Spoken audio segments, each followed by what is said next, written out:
من کنت مولاہ فعلی مولا۔ احباب گرامی، رجب شریف ہے تو رجب میرے مولا کی آمد کا پاک مہینہ ہے۔ رجب مومنوں کی عید کا مہینہ ہے۔ رجب مومنوں کے دلوں کی خوشی کا سامان ہے۔ رجب ایمان والوں کی راحت، مسرت اور ان کی بالیدگی، روحانی بالیدگی کا سامان ہے۔ رجب میں وہ ہستی تشریف لے کے آئی جس ہستی کے آنے سے کائنات عالم میں روحانیت کے ساتھ تعلق رکھنے والوں کو اللہ نے مولا علی کی صورت میں ایک مولا عطا فرمایا۔ تو احباب گرامی، نبی رحمت صلی اللہ تعالی علیہ وآلہ وسلم کی اگر زندگی کی گئی گفتگو کا ہم تھوڑا سا جائزہ لیں تو میرے رسول مکرم صلی اللہ تعالی علیہ وآلہ وسلم کی اس گفتگو میں جن اگر شخصیات کے بارے میں جو فضائل و محاسن ارشاد فرمائے میرے محبوب نے، ان فضائل میں سے زیادہ حصہ میرے مولا کائنات مولا علی علیہ السلام کے بارے میں ارشاد فرمایا۔ مثال کے طور پہ آقا کریم علیہ السلام نے، علامہ بہقی رحمۃ اللہ تعالی علیہ ہمارے اہل سنت کے امام ہیں حدیث کے، انہوں نے بہت ہی ایک خوبصورت حدیث پاک ہمارے سامنے رکھی ہے کہ رسول معظم صلی اللہ تعالی علیہ وآلہ وسلم نے مولا علی علیہ السلام کے فضائل میں بہت ہی ایک بڑی بات کہی۔ وہ بات کیا ہے؟ آقا کریم نے فرمایا کہ من اراد ان ينظر الى آدم فی علمہ، کہ جو کوئی شخص آدم علیہ السلام کے علم کو دیکھنا چاہے، وَإِلَىٰ إِبْرَاهِيمَ فِي حِلْمِهِ، اور جو کوئی شخص ابراہیم علیہ السلام کے حلم و بردباری کو دیکھنا چاہے، وَإِلَىٰ نُوحٍ فِي فَحْمِهِ، اور اگر کوئی فہم و فراست میں جناب حضرت نوح علیہ السلام کو دیکھنا چاہے، وَإِلَىٰ يَحْيَىٰ فِي زُهْدِهِ، اور اگر کوئی زہد و تقوی میں حضرت سیدنا یحییٰ بن زکریا کو دیکھنا چاہے، وَإِلَىٰ مُوسَىٰ فِي بَطْشِهِ، اور اگر کوئی طاقت میں، پکڑ میں، ہیبت میں، روب میں حضرت موسیٰ علیہ السلام کو دیکھنا چاہے تو فَلْيَنظُرْ إِلَىٰ عَلِيِّ بْنِ أَبِي طالب رضی اللہ تعالی عنہما، تو اس کو چاہیے کہ وہ میرے علی کو دیکھ لے۔ تو احباب گرامی، یہ جو فضائل ہیں اصل میں یہ شخصیت کا کمال ہوتا ہے۔ فضائل کسی شخصیت کے باکمال ہونے کا اعلان کرتے ہیں۔ تو میرے محبوب کریم علیہ السلام کیوں مولا کائنات مولا علی علیہ السلام کے بارے میں یہ زیادہ فضائل کیوں ارشاد فرماتے ہیں؟ تاکہ لوگوں پر یہ بات واضح ہو جائے کہ علی انتہائی باکمال شخصیت ہیں، چونکہ جس شخص میں کوئی کمال پایا جائے اس میں اٹریکشن ہوتی ہے، اس میں ایک کشش ہوتی ہے، پھر دیکھنے والوں کو اس سے محبت کا ذوق پیدا ہوتا ہے۔ نبی رحمت صلی اللہ علیہ وآلہ وسلم اصل میں سمجھانا یہ چاہتے ہیں کہ اگر کوئی شخص علم سے محبت کرتا ہے، علم سے، من اراد ان ينظر الى آدم فی علمہ، علم سے محبت کرنے والا بھی میرے علی کی طرف مائل ہو، اور پھر فرمایا کہ من اراد الى ابراہیم فی حلمہ، حلم و بردباری اگر کسی شخص کی طبیعت میں موجود ہے، وہ اگر حلم و بردباری دیکھنا چاہتا ہے تو وہ بھی حلم کو، بردباری کو، برداشت کو پسند کرنے والا شخص، اسے اگر کوئی آئیڈیل کسی کو بنانا ہو تو وہ بھی میرے علی کو آئیڈیل بنائے۔ اور اگر زہد و تقوی میں کوئی شخص اپنی طبیعت میں زہد و تقوی کو غالب دیکھتا ہے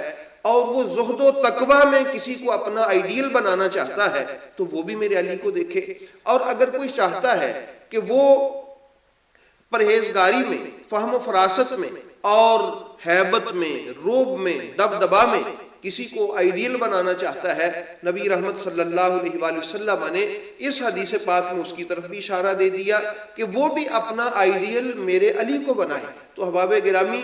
بتانے کا مقصد یہ ہے کہ نبی رحمت صلی اللہ تعالی علیہ وآلہ وسلم بار بار مختلف ڈیفرنٹ اینگل سے، مختلف زاویوں سے علی پاک کے فضائل و محاسن کیوں بیان کرتے ہیں کہ جس بھی طبیعت کا شخص اگر کسی کو اپنا آئیڈیل بنانا چاہے تو اسے وہ فضیلت وہ کمال میرے علی کی ذات میں نظر آنا چاہیے، کیونکہ وہ فضیلت اور وہ کمال اللہ نے میرے علی کی ذات میں رکھے ہیں، تاکہ وہ شخص ان فضائل کو ڈھونڈتا ڈھونڈتا میرے علی کا عاشق بن جائے۔ نبی کریم علیہ الصلوۃ والسلام اسی لیے مولا علی علیہ السلام سے محبت بھی فرماتے تھے۔ آپ کا رشتہ یہ ایک الگ معاملہ ہے کہ آپ کا مولا علی سے کیا رشتہ ہے، لیکن یہ ایک الگ معاملہ ہے کہ اللہ تعالیٰ نے مولا کائنات کو میرے نبی پاک کا صدقہ وہ فضائل عطا فرمائے تھے، تو نبی کریم علیہ الصلوۃ والسلام ان کمالات اور فضائل کی وجہ سے بھی مولا علی کو محبوب رکھتے تھے۔ آپ میرے محبوب کے اسی لیے فرمان پڑھ سکتے ہیں کہ اے علی من احبک فقد احبنی، جس نے تجھے محبوب رکھا اس نے مجھے محبوب رکھا۔ آپ میرے محبوب کے آخری وقت میں، ہمارے اہل سنت کی کتب اس بات کی گواہ ہے، آقا کریم علیہ الصلوۃ والسلام نے کیا فرمایا نہیں تھا کہ بلاؤ میرے محبوب کو، تو پھر حضرت ابوبکر آئے، حضرت سیدنا عمر فاروق آئے رضی اللہ تعالی عنہما، لیکن میرے محبوب نے فرمایا نہیں میرے محبوب کو بلاؤ۔ تو اماں جی عائشہ صدیقہ رضی اللہ تعالی عنہا نے فرمایا تم سمجھتے نہیں ہو کہ نبی کریم علیہ الصلوۃ والسلام علی کو بلا رہے ہیں۔ آخری وقت میں بھی آقا کریم علیہ الصلوۃ والسلام کائنات میں اعلان کر کے گئے کہ میری سنتوں سے محبت کرنے والوں، میری سیرت کا خیال کرنے والوں، میری پسند ناپسند کا اعلان کرنے والوں، میری پسند ناپسند پر اپنی زندگیاں لٹا دینے والوں، علی کو تمہارا نبی خدا کا رسول اپنا محبوب کہہ رہا ہے، تو جب تم کبھی کسی کو محبوب بنانا تو تم بھی اسے ہی محبوب بنانا جس کو اللہ کے نبی نے محبوب بنایا ہے۔ تو یہ فضائل و محاسن، یہ کمالات اس لیے اللہ نے اپنے علی کے وجود میں جمع کیے تاکہ ہر فضیلت تلاش کرنے والا علی پاک کے قدموں تک پہنچے۔ اس کو کوئی علم کی فضیلت تلاش کرنے والا ہو، کوئی حلم کی فضیلت تلاش کرنے والا ہو، کوئی تقوی کی فضیلت تلاش کرنے والا ہو، کوئی زہد کی فضیلت تلاش کرنے والا ہو، کوئی ہیبت، روب و دبدبہ اور اللہ سے جو ہے وہ مقام بلند کی طلب کرنے والا ہو، میرے نبی پاک علیہ الصلوۃ والسلام نے فرمایا وہ میرے علی کے قدموں تک آ جائے۔ یہ فضیلت میں اس لیے بیان کر رہا ہوں، فضیلت کمال ہوتی ہے اور کمال کا تقاضا یہ ہے کہ اس کمال والے سے محبت کی جائے۔ محبت چونکہ کمال کی مقتضی ہوتی ہے، محبت کمال کو تلاش کرتی ہوتی ہے، اور محبت ہمیشہ کسی کمال سے ہی ہوتی ہے۔ جس طرح حسن ایک کمال ہے اور کوئی کسی کی زندگی میں کوئی کمال ہو تو انسان اس کی طرف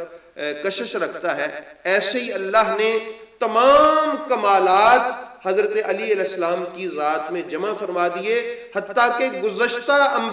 انبیاء کے کمالات کو بھی اللہ نے مولا علی کی جان میں ان کے وجود مسعود میں جمع فرما دیا، تاکہ کوئی شخص کسی بھی طرح کا کمال ڈھونڈنا چاہے تو وہ علی پاک علیہ السلام کے قدموں میں آ جائے۔ دعا ہے کہ مولا علی علیہ السلام کے چاہنے والوں میں اللہ رب العزت ہمیں، ہماری آنے والی نسلوں کو اسی طرح زندگی عطا فرمائے، اور ہمارا دل اپنے مولا علی علیہ السلام کی محبت میں یوں ہی دھڑکتا رہے۔ اللہم صلی علی محمد و علی آل محمد و بارک وسلم۔